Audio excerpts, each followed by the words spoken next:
Welcome back to What My Dad Does, and we've got a problem. We've got two holes running on one hole. How we're going to fill this hole in the ceiling? Let's go take a look.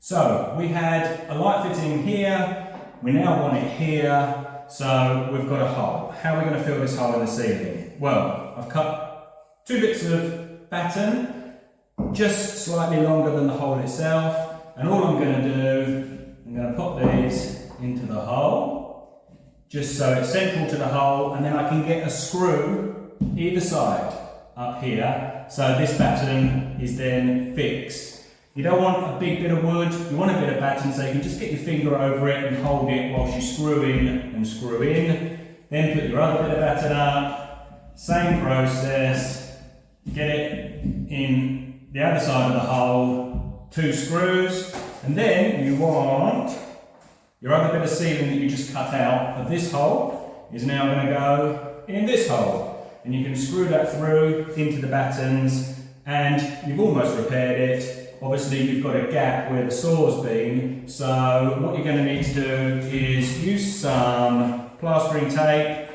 plasterboard tape, just put it around the joint, and then you can either fill it, or in my case, I'm re-skimming the ceiling, so I'm just going to skim right over it, and problem solved. It's gone.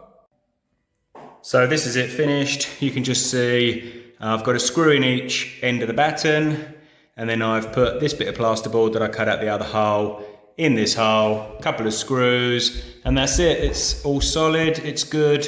Obviously you've got this hole around the outside. So that's where I'm going to put the plasterboard tape to cover this joint and then fill over it or skim over it, and that shouldn't crack. You should have no more problems. I hope that helped. If it did, please like and subscribe, and I'll see you on the next video.